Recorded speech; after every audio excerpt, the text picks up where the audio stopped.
ত্রয়োদশ জাতীয় সংসদের সংরক্ষিত নারী আসনে প্রার্থীদের নাম ঘোষণা করেছে বিএনপি। মনোনীত প্রার্থীদের মধ্যে দুই নেত্রীর বিরুদ্ধে আওয়ামী লীগের সাথে সম্পৃক্ততা থাকার অভিযোগ ওঠার পর ব্যাপক আলোচনা সমালোচনার ঝড় উঠেছে সামাজিক যোগাযোগ মাধ্যমে। আওয়ামী লীগের কমিটিতে নাম থাকার অভিযোগে অভিযুক্তদের একজন হচ্ছেন গোপালগঞ্জ জেলার কাশিয়ানী উপজেলার সুবর্ণা ঠাকুর, আর অন্যজন হচ্ছেন বান্দরবনের মাধবী মার্মা। আওয়ামী লীগের সাথে সংশ্লিষ্ট থাকার পরও কিভাবে বিএনপির মনোনয়ন পেল? পদ্মা সেতু, মেট্রো রেল এবং এলিভেটেড এক্সপ্রেসওয়ে নির্মাণের গর্বিত অংশীদার বসুন্ধরা সিমেন্ট। এ নিয়ে খোদ দলটির নেতাকর্মীদের একাংশের মধ্যে তীব্র ক্ষোভের সৃষ্টি হয়েছে। সোমবার দুপুরে রাজধানীর নয়াপল্টনে দলের কেন্দ্রীয় কার্যালয়ে আয়োজিত সংবাদ সম্মেলনে সুবর্ণা ঠাকুর ও মাধবী মার্মা সহ ৩৬ জনের নাম প্রকাশ করেন প্রধানমন্ত্রীর উপদেষ্টা ও দলের জ্যেষ্ঠ যুগ্ম মহাসচিব রুহুল কবির রিজভী।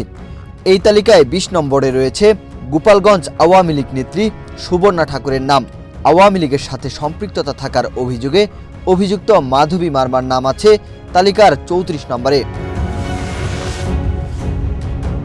আলোচিত সুবর্ণা ঠাকুর গোপালগঞ্জের কাশিয়ানী উপজেলা আওয়ামী লীগের বন ও পরিবেশ বিষয়ক সম্পাদক। শুধু তাই নয়, সামাজিক মাধ্যমে ছড়িয়ে পড়া বিভিন্ন ছবিতে দেখা যায় আওয়ামী লীগের বিভিন্ন অনুষ্ঠানে সুবর্ণা ঠাকুরের সরব উপস্থিতি। আওয়ামী লীগ সূত্রে জানা গেছে ২০২২ সালের ৩০শে নভেম্বর কাশিয়ানী উপজেলা আওয়ামী লীগের ত্রিবার্ষিক সম্মেলন অনুষ্ঠিত হয়। পরের বছর ১ জানুয়ারি কমিটির পূর্ণাঙ্গ তালিকা প্রকাশ করা হয়। গোপালগঞ্জ জেলা আওয়ামী লীগের সাধারণ সম্পাদক জিএম শাহাবুদ্দিন আজম স্বাক্ষরিত ওই তালিকায় ২৭ নম্বরে বন ও পরিবেশ বিষয়ক সম্পাদক হিসেবে আছে সুবর্ণা ঠাকুরের নাম।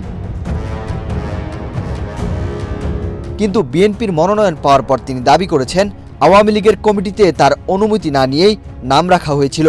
এ বিষয়ে জানতে চাইলে সুবর্ণা ঠাকুর গণমাধ্যমকে বলেন, আওয়ামী লীগের কমিটিতে আমার স্বইচ্ছায় নাম ছিল না, অনুমতি ছাড়াই কমিটিতে পদ দেওয়া হয়েছিল।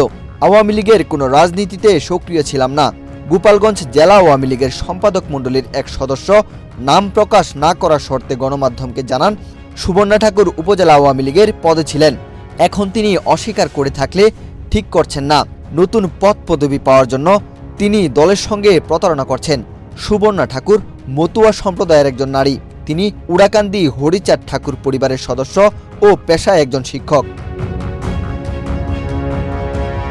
সুবর্ণা ঠাকুরকে নিয়ে আলোচনার মধ্যেই সামনে এসেছে আরেকটি নাম, অ্যাডভোকেট মাধবী মার্মা।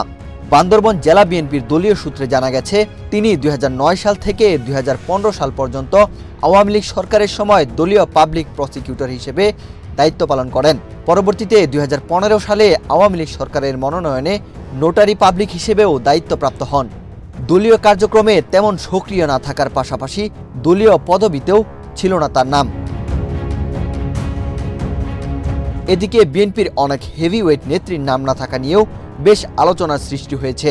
যারা দলের দুঃসময়ে যেমন দলকে সময় দিয়েছিলেন, নির্যাতিত হয়েছিলেন, মনোনয়নে ত্যাগীদের মূল্যায়ন না করায় দলীয় একাংশে তীব্র ক্ষোভের সৃষ্টি হয়েছে।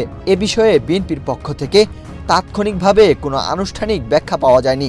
মনোনীতদের সঙ্গে যোগাযোগের চেষ্টা করা হলেও তাদের বক্তব্য পাওয়া যায়নি।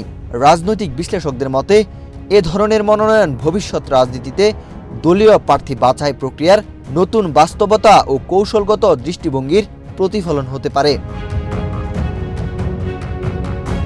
ওয়াহিদ হুসাইন জিহাদ, বাংলাদেশ প্রতিদিন।